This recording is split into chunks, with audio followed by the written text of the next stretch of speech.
தந்தை மகன் தூயாவின் பெயராலே ஆமென். இன்று திருவருகை காலம் முதல் வாரம் புதன்கிழமைக்குரிய வாசகங்களை பார்க்க இருக்கிறோம். அதில் இன்னும் நம்ம இனிமேல் விரிவாக பார்க்க மாட்டோம் என்பதால் சுருக்கமாக முடித்துவிடுவோம். வேளாங்கண்ணியில் மையக்கருத்து என்பது பகிர்வு உள்ளம் கொண்டு பகிர்ந்து வாழ்வோம் என்ற மையக்கருத்தில் மறைவுரை கொடுக்கப்பட்டது. ஜேம்ஸ் ஃபாதர் அவர்கள் கொடுத்தார்கள். நாம் புனிதர்களை மேற்கோள் காட்டினார்கள். மறைவுரையின் வடிவம் நன்றாக இருந்தது. அதில் அருங்கொடை சாயல் இல்லை என்பது குறிப்பிடத்தக்கது. எனவே நாம் இப்பொழுது திருவருகை காலம் என்பதால் நமக்கு கொடுக்கப்படும் வசனங்கள் ஏதாவது ஒன்று ஆண்டவர் பிறப்பை குறித்து இருக்கும், அதற்கு ஒத்து வருவது போல் இருக்கும். அதுக்குரிய வசனம் என்னவாக இருக்கிறது என்றால், அதாவது இறைவாக்கினர் ஏசாயா நூல் 25வது அதிகாரம் 6-10 வரை உள்ள வசனங்கள் கொடுக்கப்பட்டிருக்கின்றன.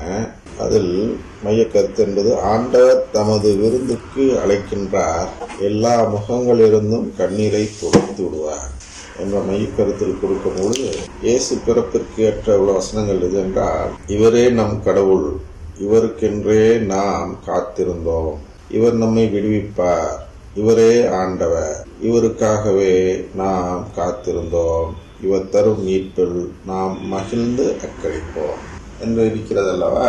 அதில் அந்த மீட்பு என்று வரும்பொழுதுதான் அந்த மீட்பை இப்படி விவரிக்கிறார். எப்படி என்றால், ஒரு விருந்துக்கு உருவகம் கொடுக்கிறார். விருந்து உண்பது குறித்து ஏற்கனவே நாம் பார்த்திருக்கிறோம்.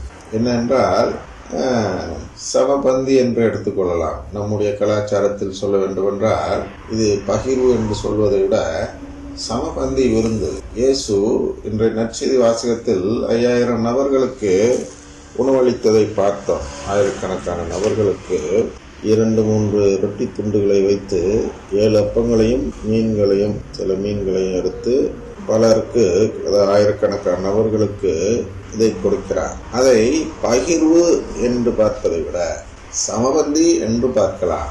நம்மோடு சமமாக அமர்ந்து நமக்கு உறவு தந்து விருந்து தருகிறார், விருந்து பரிமாறுகிறார் என்று ஏற்கனவே பார்த்திருக்கிறோம். அதைதான் இங்கே ஏசாயாம் உருவகப்படுத்துகிறார். என்ன சொல்கிறார் என்றால், படைகளின் ஆண்டவர் இந்த மலையில் மக்களினங்கள் அனைவருக்கும் சிறந்ததொரு விருந்தை ஏற்பாடு செய்வார். சரியா? இதான் திருமண விருந்து, அதெல்லாம் அங்க பார்க்கிறோம் இல்லையா? இப்ப இதை நம்ம எப்படி எடுத்துக்கணும் என்றால், திருப்பலி விருந்து என்று இப்பொழுதைக்கு எடுத்துக்கொள்ளுங்கள். மீட்பு பெற்றதும் இதே விருந்து தான். அங்கே வேறு விதமாக உறவோடு கூடிய விருந்தாக இருக்கு. நாம் அவரோடு சேர்ந்து இருந்து அவரோடு உறவில் அங்கே விருந்து உண்ண போகிறோம். அதை குறித்து இவர் சொல்கிறார் ஏசாயா, அதில் சுவைமிக்க பண்டங்களும் பலரச பானமும் கொழுப்பான இறைச்சி துண்டுகளும் வடிகட்டி பக்குவப்படுத்திய திராட்சை ரசமும் பரிமாறப்படும். இதெல்லாம் என்னன்னா, நம்ம இந்த இஸ்லாமியருடைய ஜன்னத்துல வருகிறது அல்லவா, ஆயிரக்கணக்கான சுவைகளில் பழங்களும் ஆயிரக்கணக்கான மனங்களில் மலர்களும் என்றெல்லாம் பல விதமாக அங்கு வர்ணிக்கப்படுகிறது. இங்கே ஏசாயா அப்படி எடுத்துக்கொள்ளவில்லை. ஏனென்றால் அதற்கு முக்கியத்துவம் இல்லை. என்ன சொல்ல வருகிறார் என்றால், நம்மை கவனிக்க வேண்டும். நம்ம 4 பேரை பார்த்தோன்னா என்ன சொல்றோம்? சாப்பிட்டீங்களா, நல்லா இருக்கீங்களா அப்படின்னு கேட்கிறோம். ஏன்? அதில் அவர்கள் மகிழ்ச்சி அடைகிறார்கள். மகிழ்ச்சி அடையும் போது என்ன நடக்கிறது என்றால், அங்கே உறவு வளர்கிறது. அதுபோன்று கடவுள் நம்மை கவனிக்கிறார். நமக்கு உணவு கொடுத்து நமக்கு பரிமாறி சிறந்த விருந்து, கொளுத்தாடை வெட்டு என்று சொல்வார்களா ஊதாத்மைந்தனதில், அதுபோன்று ஒரு சிறந்த விருந்து ஏற்பாடு செய்து நாம் எப்படியெல்லாம் அது சுவையாக இருக்க வேண்டும், எப்படியெல்லாம் ஒரு நல்ல ஒரு உறவு தரும் விருந்தாக இருக்க வேண்டும் என்று விரும்புகிறோமோ அந்த போன்ற ஒரு விருந்து. திருமணத்துக்கு போகிறோம், விருந்துக்கு போகவில்லை. திருமண தம்பதிகளை வாழ்த்த தான் போகிறோம். இருந்தாலும் அந்த விருந்து அங்கே நன்றாக அமைந்து விட்டால் அந்த தம்பதிகளை நாம் வாழ்த்துகிறோம். அங்கே உறவு வளர்க்கிறது. அது போன்ற ஒரு சிறந்த விருந்தை கடவுள் நமக்கு கொடுத்து நம்மோடு உறவு வளர்க்க இருக்கிறார். அதாவது குடும்பம், இது ஒரு குடும்பம் என்பதன் அடையாளம் தான் விருந்தோம்பல்.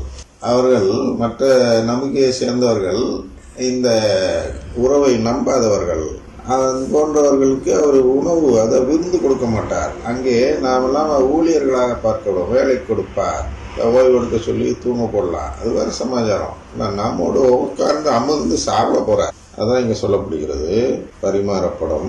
மக்களினங்கள் அனைவரின் முகத்தை, அதோடைய இது என்னன்னு உள்ள அர்த்தத்தை சொல்றார். மக்களினங்கள் அனைவரின் முகத்தை மூடியுள்ள முக்காடை இந்த மலையில் அவர் அகற்றி விடுவார். முக்காடு எல்லாரும் போட்டுக்கிட்டு போறோம் இல்லையா, பெண்கள் முக்காடு போட வேண்டுமா என்றெல்லாம் கேட்பார்கள் ஒரு இடத்தில், பவுல் எழுதிய இடத்தில். ஏன் அந்த முக்காடு என்றால், முக்காடு அந்த காலத்தில், யூதர்கள் காலத்தில் ஆண்கள் தான் முக்காடு போட்டுக் கொண்டு இருந்தார். பெண்கள் ஆலயத்துக்குள்ளே போக மாட்டாங்க, வெளியில் இருப்பாங்க, அவங்களுக்குன்னு தனியாக ஒரு இடம் இருக்கு, அங்கே நிற்பார்கள். முக்காடு போடுவது ஆண்கள். ஏனென்றால் அவர்கள் முக்காடு போட்டு கொண்டு தான் போய் பலி கொடுக்க வேண்டும். யூதர்கள் எல்லாம் பார்த்தீங்கன்னா துண்டு மாதிரி மேலே போட்டுப்பாங்க முக்காடு, ஆண்கள். அதனால் அந்த முக்காடு என்பது பெண்களுமா போடணும் அப்படின்னு ஒரு பிரச்சனை வந்துச்சு புதிய ஏற்பாடு காலத்தில். அதை மாற்றி எடுத்துக்கிட்டாங்க. ஏன்னா பெண்கள் மட்டும் நீங்க முக்காடு போடணும், ஆண்கள் போடக்கூடாது என்பது போல மாற்றி எடுக்கப்பட்டு விட்டது. ஆனால் முக்காடு என்பது அந்த கடவுளுக்கு நாம் ஒரு மரியாதை கொடுக்கிறோம், நாம் ஒரு அடிமை நிலையை காட்டுகிறோம் என்ற ஒரு அடையாளமாக இருக்கிறது தான் முக்காடு. அந்த அடிமை நிலையை நம்மிடம் அகற்றி விடுவார். அதான் சொல்றார், அந்த மலையில் மலைன்னா அந்த மோட்சத்தை நாம் பெற்றதும், அந்த அவருடைய குடும்பத்திற்கு நாம் சென்றதும், அங்கே நாம் அடிமை நிலை அகற்றப்படும். பிற இனத்தார் அனைவரின் துன்பத் துகில்களை தூக்கி எறிவார். என்றுமே இல்லாதவாறு சாவை ஒழித்து விடுவார். தலைவராகி ஆண்டவர் எல்லா முகங்களிலிருந்தும் கண்ணீரை துடைத்து விடுவார். தம் மக்களுக்கு ஏற்பட்ட நிந்தையை இம்மண்ணுலகில் அகற்றி விடுவார். தம் மக்களுக்குன்னா தன்னுடைய பிள்ளைகளுக்கு ஏற்பட்ட நிந்தை அவமானங்களை நீக்கி விடுவார். அதாவது அவர் உறவு கொடுத்ததும் நம்ம எல்லாம் அவமானப்படுத்தி பேசுகிறார்கள் அல்லவா. குறிப்பாக யார் பேசுகிறார்கள் என்றால் பெந்தகோஸ்தர்கள் பேசுகிறார்கள், உருவழிப்பாடு செய்கிறார்கள், பாவிகள், அக்கிரமக்காரர்கள், அது இதுன்னு நம்ம எல்லாம் எவ்வளவு கேவலமா பேசுறோம், அவன் கேவலமா பேசுறாங்க. இதெல்லாம் நமக்குள்ள நிந்தைகள். இதெல்லாம் எப்பொழுது அகன்று விடும் என்றால், நமக்கு உறவு, நாம் சொல்கிறோம் அல்லவா, உறவு கேட்கிறோம் என்று அவர்கள் நம்மை பார்த்து குறை கூறுகிறார்கள். உறவெல்லாம் கிடைக்குமா, அவங்க பேராசை பிடிச்சவங்க நம்மளை கிண்டல் செய்வார்கள். இதெல்லாம் நமக்கு அங்கே அந்த உள்ள நிந்தைகள் அகன்றுவிடும். எப்பொழுது அந்த உறவை அவர் கொடுத்ததுமே அது அகன்றுவிடும். அதான் மண் உலகத்துல யாரெல்லாம் நிந்தயமானம் பண்ணாங்களோ அவங்களுக்கெல்லாம் பெரிய மூக்குடைப்பா பெறும், பலன் பெற்று இந்த காலத்தில் சொல்கிறார்கள். ஏனெனில் ஆண்டவரே இதை உரைத்தார். நாளில் அவர்கள் சொல்வார்கள், இவரே நம் கடவுள், இவருக்கென்றே நாம் காத்திருந்தோம், இவர் நம்மை விடுவிப்பார், இவரே ஆண்டவர், இவருக்காகவே நாம் காத்திருந்தோம், இவர் தரும் மீட்பில் நாம் மகிழ்ந்து அக்களிப்போம், ஆண்டவரின் ஆற்றல் இம்மலையில் தங்கியிருக்கும் என்று புதிய முதல் வாசகம் கூறுகிறது. நற்செய்தி வாசகம் என்பது இயேசு பலரை குணமாக்கினார், அப்பம் பழுகச் செய்தார் என்ற மைய கருத்தில் கொடுக்கப்பட்டிருக்கிறது. இது எல்லாருக்கும் தெரிந்ததுதான். 3 நாட்களாக இவர்கள் என்னுடன் இருந்திருக்கிறார்கள். உண்பதற்கும் இவர்களிடம் எதுவும் இல்லை. இவர்களை பட்டினியாய் அனுப்பிவிடவும் நான் விரும்பவில்லை. அனுப்பினால் வழியில் தளர்ச்சி அடைந்து விடலாம் என்று கூறினார். அதற்கு சீடர்கள் அவரிடம், இவ்வளவு திரளான மக்களுக்கு அளிக்க போதுமான உணவு நமக்கு பாலை நிலத்தில் எங்கிருந்து கிடைக்கும் என்று கேட்டார்கள். இயேசு அவர்களை பார்த்து, உங்களிடம் எத்தனை அப்பங்கள் உள்ளன என்று கேட்டார். அவர்கள் 7 அப்பங்கள் உள்ளன, சில மீன்களும் இருக்கின்றன என்றார்கள். சரியா? அந்த 7 அப்பங்களையும் சில மீன்களையும் வைத்து அவர் என்ன செய்கிறார் என்றால், கடவுளுக்கு நன்றி செலுத்தி பிட்டு சீடர்களிடம் கொடுக்க அவர்களும் மக்களுக்கு கொடுத்தார்கள். அனைவரும் வயிறார உண்டனர். மீதியாய் இருந்த துண்டுகளை 7 கூடைகள் நிறைய எடுத்தனர். 7 அப்பங்கள், 7ன்னு வந்தாலே நாம் எங்க போகணும் என்று சொன்னேன் என்றால், எதற்கு அது உருவகமாக இருக்கிறதா? 7 திருவருட்சாதனங்கள். அப்பங்களும் மீன்களும் அந்த கடவுளின் குடும்பத்தின் அடையாளங்கள் தான். அப்பம் என்பது உடன்படிக்கையின் அடையாளம், மீன் என்பது அவருடைய பிள்ளைகளின் அடையாளம் என்று சொல்லலாம். நான் மீன்களை பிடிப்போன், நீ மீன்களை பிடிப்போனாக இருக்கிறாய், உன்னை மக்களை பிடிப்போனாக மாற்றுவேன் என்று சொல்கிறார்கள் அல்லவா. அந்த மக்கள் தான் அந்த மீனுக்கு ஒப்பானவர்கள் என்று நாம் எடுத்துக்கொள்ளணும், உருவகமானவர்கள் என்று. மீன் தான் மக்களுக்கு உருவகம். எந்த மக்களுக்கு?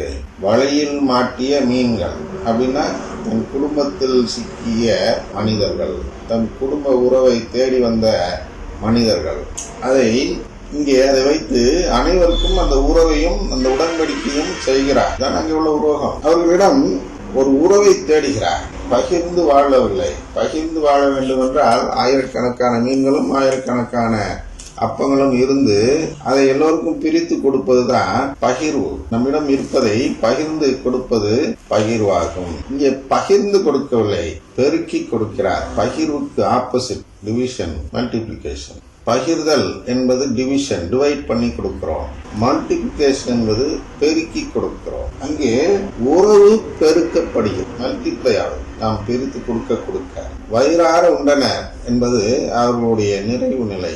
அந்த வயிறார உண்டனர் என்று ஒரு நிலை வரும்பொழுது அவர்கள் அங்கே உறவு வளர்கிறது.